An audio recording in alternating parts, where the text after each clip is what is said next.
We are live.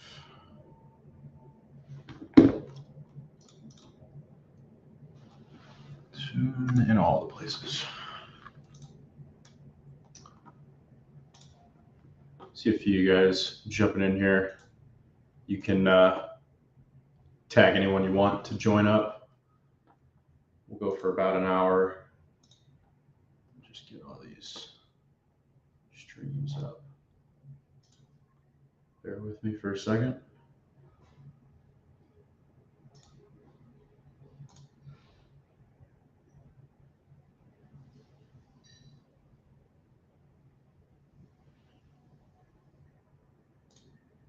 If I can find the threadcast, then we'd be good.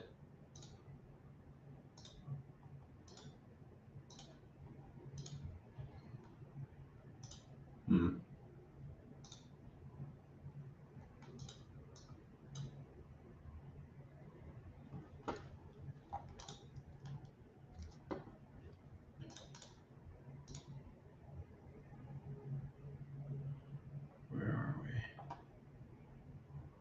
Just a second, everybody.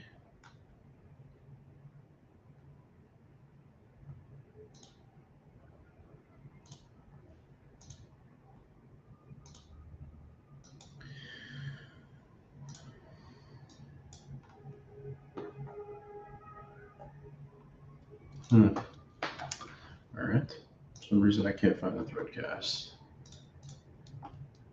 Just a second.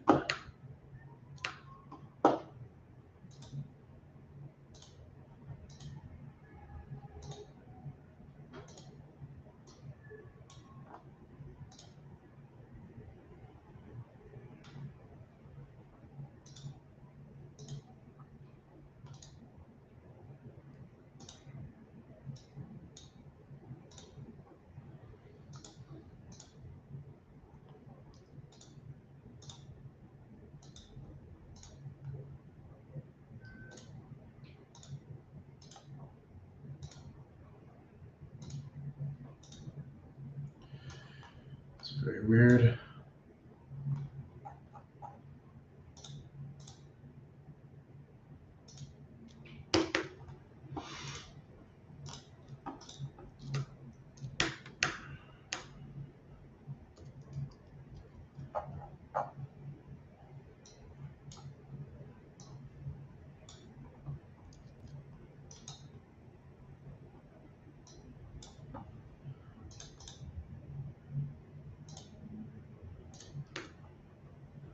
All right, I think we're good.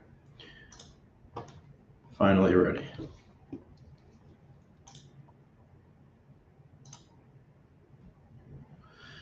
Yeah, thanks for sharing the YouTube. We are live on YouTube as well. Usually Chain Chatter would be just audio, no video. But today we got, since it's a solo, we got video. I'm also trying out the restream. I know you guys remember that from the AMA yesterday with Mitch. It was pretty easy to get other people in there, so that made it kind of nice. You can't hear anything on X. Can you guys hear me on X? Nonda's saying no. Looks fine to me. Let me know if you can't hear me on X.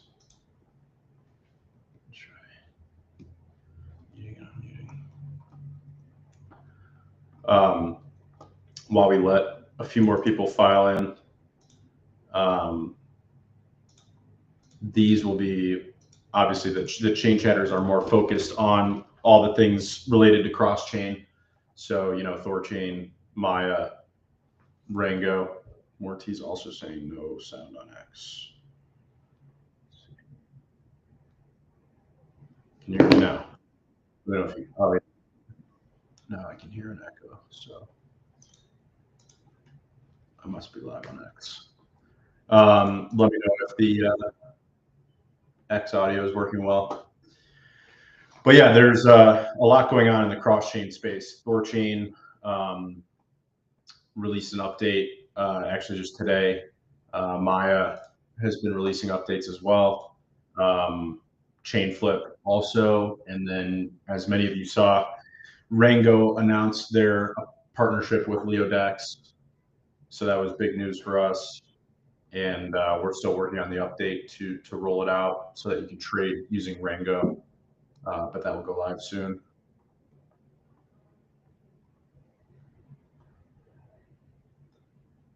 Let's see here. The first thing I want to dive into, though, and like I said, we're going to be using this time because we've got obviously the normal AMA for all the Leo stuff. So this time will just be very specifically focused on all the different cross-chain projects out there, and obviously the things that Leodex is building on. And I think it's just good to educate everybody about all the things in the cross-chain space, and that's what we'll be doing with these. So the first thing, the first thing let's dive into is kind of the state of the network on all the things related to cross-chain. So if you're watching the recording of this, you'll be able to see all the things I'm pulling up.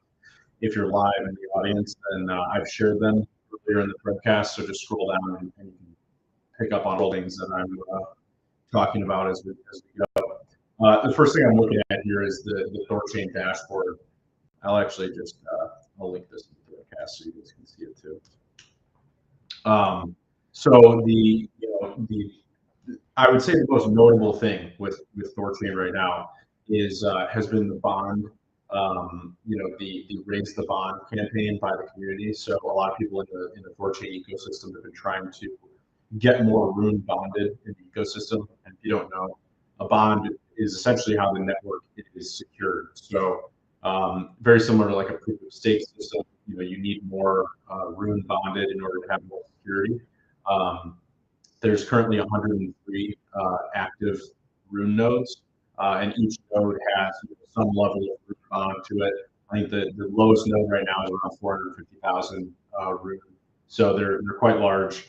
And then certain nodes actually allow other users and investors to stake their Rune into a bond or into a node without having to run their own node. So there's plenty of nodes out there that just have a lot more than just one person bonding that 400,000 plus Rune.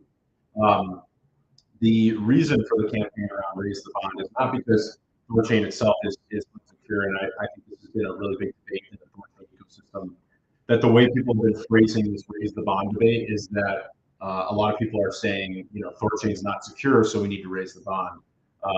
That's a very simplistic look at things. ThorChain is secure. There's no risk of security right now in terms of how much is bonded.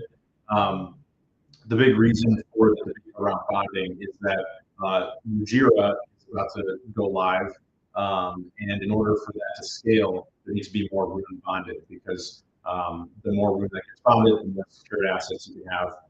So that's a more in the trenches debate, but the idea around raising the bond is actually to be something that's kind of forward-looking and positive. It's not that the current state of the network is not secure.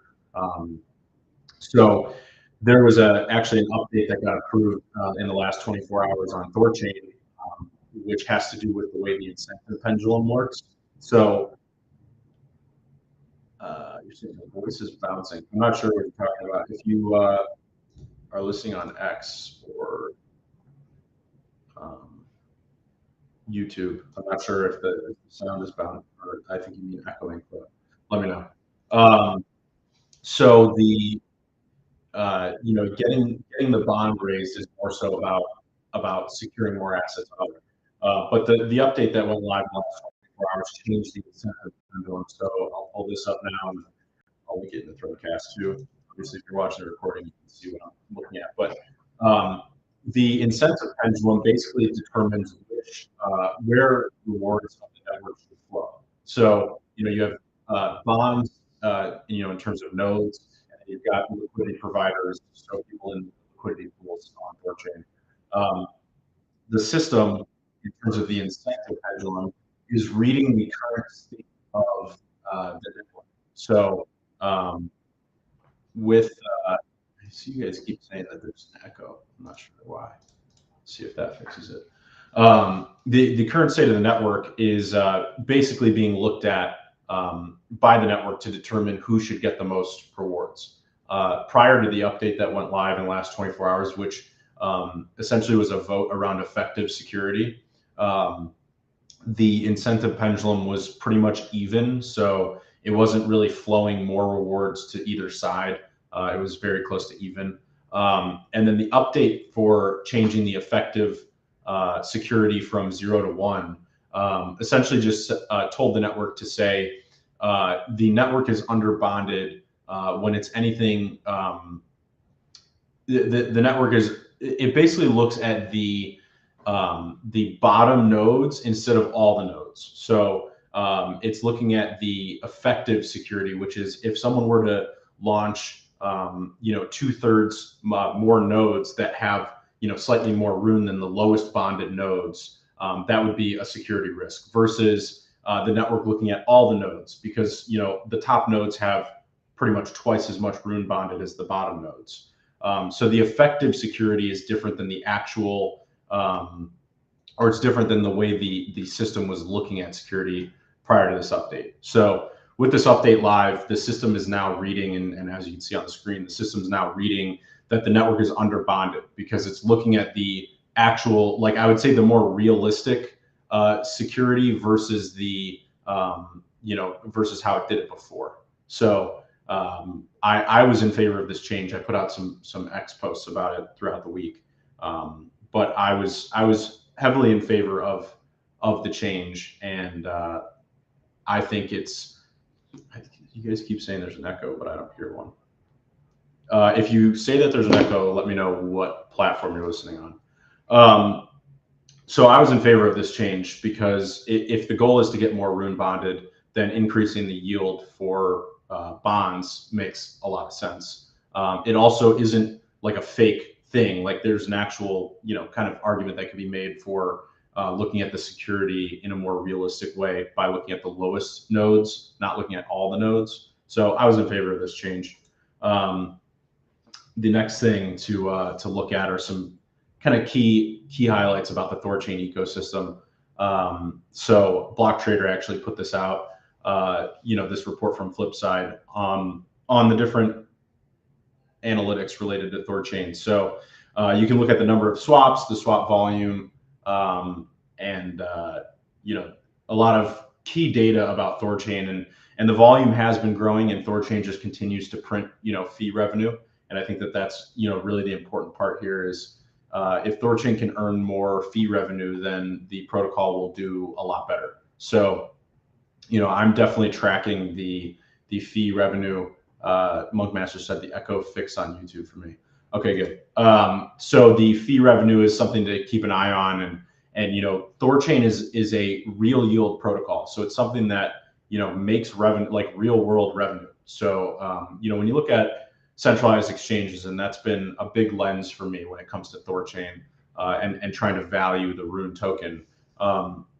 You look at the business of centralized exchanges like Binance and others, and they make obviously a lot of revenue from trading fees. And there are various other products. I would say centralized exchanges have been the most successful business in all of crypto. Maybe the only other one might be Tether. Obviously just making a ton of money, also from fees related to arbitrage trading, etc. So this is obviously a big market. I'd say the most profitable market in all of crypto. So for Thorchain and these other cross-chain protocols to tackle that market, I think is a big deal. So the way to track if they're being successful at that is to look at swap volume and obviously the revenue related to that swap volume. So I obviously am just closely tracking, the volume, and that to me is the lead indicator of the health of the protocol. And as long as you see that, volume increasing over a long period of time, I think everything's going to be, to the upside for Thorchain. And I'm seeing a mod manga said Rune price didn't change though. And that's actually a good point because I put this in the threadcast and I'll pull it up right now. I just had a conversation on X about this because this is the #1 thing that people say. So I'm pulling it up now. So Kenton on X said ThorChain generates over $1,000 in revenue per hour. That's over $1,000 of rune bought every hour. And I replied to that and I said, I notice a lot of people ask, then why doesn't the price go up? Exactly what Ahmad Mang is asking. And my response is, I think people fail to realize that $1,000 worth of rune getting bought up is not just buying and burning the rune. It's buying the rune and distributing it to network participants who are, bonding. So there's, the nodes, there's the LPs, and then there's the interfaces. So, this revenue that's being generated is not just going and sitting somewhere. It's actually being earned by participants in the network. Those 3 different participants that are doing really critical work in the ecosystem. And I talked about how a vibrant economy is built when you have network participants that are, earning revenue and doing well. If you have a bunch of network participants that are earning nothing and saying that they're just doing it altruistically, I don't think your economy is going to grow very well. Your economy is not going to grow. So if you want to see an ecosystem grow, you need the participants to actually be, getting rewarded for their efforts. And when other people from the outside start looking at the ecosystem and seeing that there's people out there that are earning for participating, they're going to get more heavily involved in the ecosystem, because they're going to want their share of that, that revenue for running an interface, the revenue for running a bond or running a node with bonds, the revenue from being an LP. So the more that the revenue grows, the more it's distributed to network participants, and the more that new network participants will emerge and join.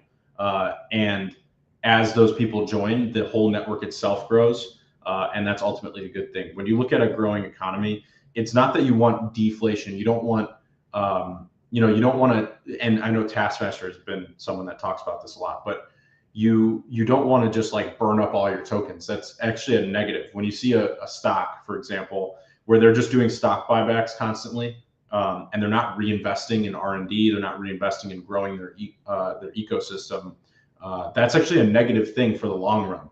In the short run, quarter to quarter, people love that. You're buying back your stock, and people look at that as being a short-term positive thing. But in the long run, you could be investing that in R&D, and that would be saying that you're bullish on what your economy is going to evolve into in the long run. So I would look at it in a very similar way that like a lot of people are saying that the amount of rune that is like burned should be increased. And I'm actually not a fan of that. I think that you should just enrich the network participants, and then people will be incentivized to build. Like, look at how, the Leo team is building Leo decks, so that we can allow ThorChain swaps. We're incentivized to do that because other UIs are out there and they're generating massive fee revenue, and we want our share of that fee revenue. So we're incentivized to build the best swapping product we can for ThorChain. And as those, as other UIs succeed, as LeoDex succeeds, other people are going to look at us. They're going to say, well, I want to share too. And they're going to come in and compete and build better products. And then the whole economy, grows together. So I would look at it in that lens. And when you look at it in that way, it's much less a short-term thing and much more of a long-term thing. So the more that the network participants are earning, the more the network's going to grow in the long run. And if you start saying that all this rune should get burned, you're just looking at the short term. And again, much like a stock and a public company, buying back their stock, that's bullish in the short term because they're buying back the stock, but it's bearish in the long term because they're not investing in R&D and growing their ecosystem.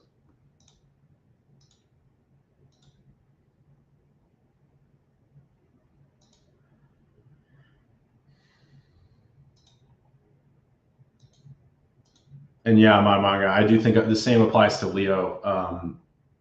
And, looking at Leo in the sense that, we're building a growing economy. We're not like just buying back the token, burning it and moving, investing in R&D is going to be a lot more valuable than just quarter to quarter, buying back the token. So I would look at Rune and Leo in a very similar lens in that way. Investing in the ecosystem and growing the network is what should be looked at, especially with new technologies that are so small. I mean, we're talking about thousands of users here. As the economy grows, this is a multi-trillion-dollar industry because, it's trading, it's assets. And again, I would look at like other exchanges like Binance, like centralized exchanges, and how much money that they make. I would look at that and then consider that ThorChain is, the decentralized version of that. Maya is the decentralized version of that. ChainFlip and Rango. You just build these different protocols and tap into that very large network.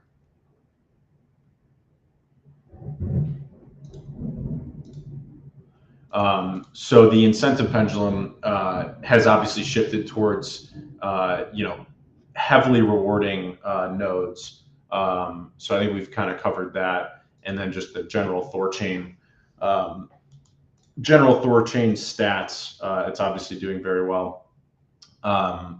Let's jump into the Maya protocol updates because there's been a lot. So there was a Monday so every Monday the Maya protocol does a live X space. So I left that linked in the threadcast too. But just some key highlights. During their weekly recap, they pushed v1.18. So that was that kind of set the stage, I feel like, for a couple more updates. It wasn't like a huge thing in and of itself, but they are working on some bug fixes for Arbitrum and Radix. And I think, they are talking also about, simulation testing and sharding, which are obviously kind of more infrastructure level things that are exciting. But what I was kind of excited by in their recap is that the cacao pool is being launched. And I'm a huge fan of this. So if you go back to the early days of ThorChain, there was something called Rune Vault, where you could stake your rune single-sided and earn yield very easily.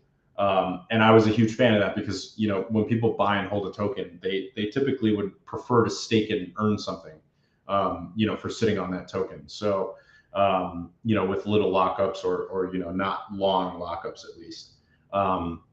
So I like that the Maya team is kind of forward-looking in a lot of different ways. So they're doing this cacao pool with a bonding model. So it says there's going to be a 2-week lockup, and it's coming in v1.9, and then you'll earn 5% of the swap fees while competing for liquidity. So I haven't dived too deep into this yet.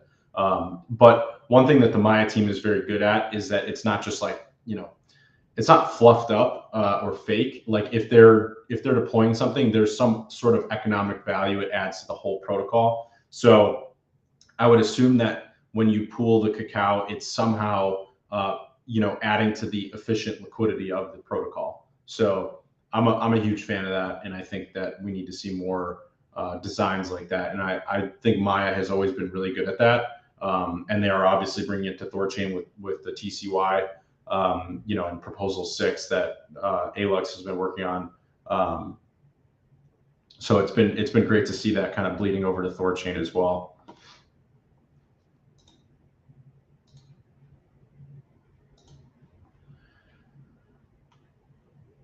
And then outside of the Maya updates, ChainFlip released v1.9, or they're working on v1.9. I think they just released 1.8. So that's going to add automated stablecoin strategies, internal swaps, LP upgrades, and then the Polkadot asset hub. So without going too deep in the trenches on it, I mean, ChainFlip has been printing, trading volume as well. And I think, one thing that ChainFlip is slightly different than ThorChain and Maya in terms of the way it works. And we are also adding it to Leodex in the new update that we're working on. But they have very efficient capital. So, with a very low amount of liquidity, they're able to process very large swaps. So that has been kind of continuing to build up and perform better. And I just see that they're continuing to add more features, and that's obviously exciting as well.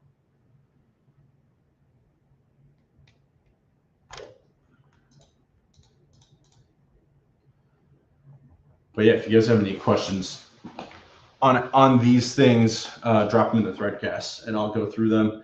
We may jump off of here a little early, but I feel like I ran through all the major updates in the cross-chain space. So do a quick Q&A, and then we'll let everybody go. But I just wanted to do this chain chatter to kind of reintroduce the time. So Wednesday every noon Eastern, and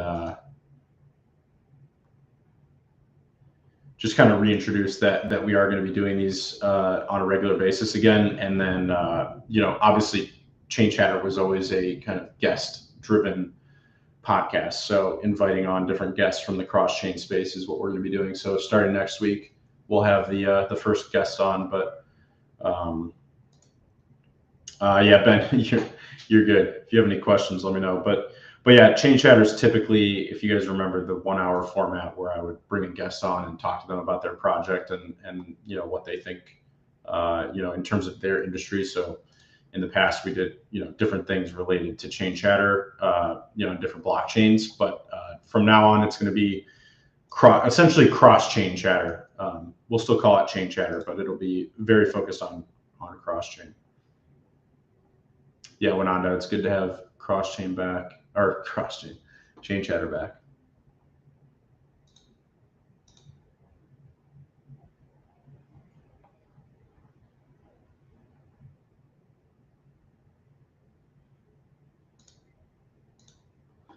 Yeah, you stake to earn. So yeah, I think, well, and with Rune on Thorchain, you're bonding Rune and earning on it. And I think adding easy UI and UX to that is significantly better. So we definitely need to see more better UIs out there for that.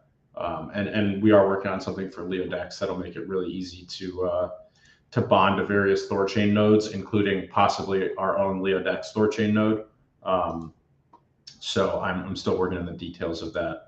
But we'll likely in the near future have our own Thorchain node on LeoDex, and then there will be a page where you can bond to it. And there's just going to be probably a minimum bond of about 1,000 Rune, and you'll be able to bond to the Thorchain node that we're running, and then obviously earn, like 80% of the bonding revenue earned by the node, and then the other 20% would be for obviously the cost of running the node, and then whatever profit is left over would probably buy Leo off the market and either LP it or burn it.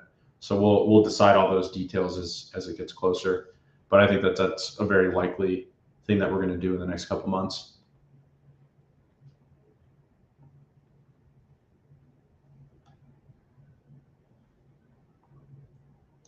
Gargi, every Wednesday at noon Eastern. Yeah, Con, it would be good to have our own node. And adding more infrastructure is something that we're going to be doing with LeoDex, like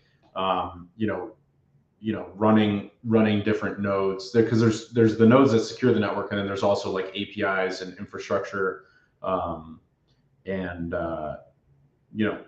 think we're going to end up running a lot more stuff for Thorchain, Maya, ChainFlip, and just being more involved in their ecosystems is what I'm aiming to do. So as we continue to build and grow LeoDex, our involvement in those ecosystems is going to grow, in terms of, our like social media involvement, and that's already pretty obvious, but also our, kind of infrastructure involvement in terms of how we contribute to those ecosystems, kind of like how on Hive, we have Inleo and we run the Inleo witness for the Hive blockchain.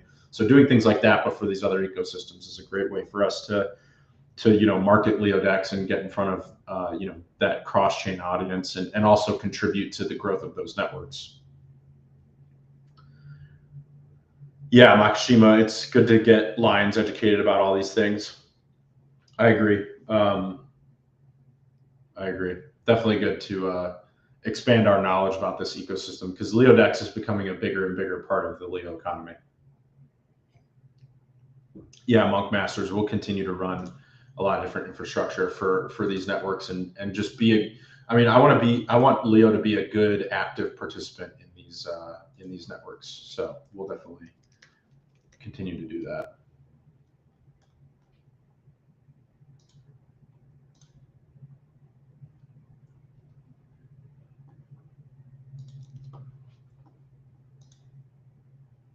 Yeah, Manga, you could jump out. I think we're gonna close up here pretty soon.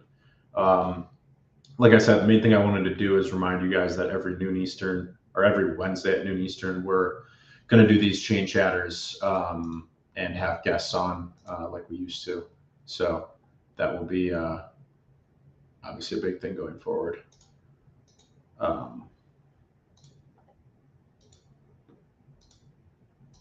So next week we'll have a good guest on. I'm excited to talk with them and get back to the normal chain chatter schedule. So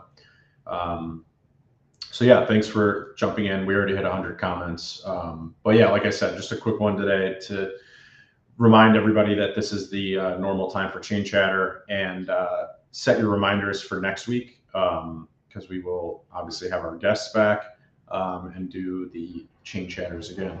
So thanks for coming, and a couple questions.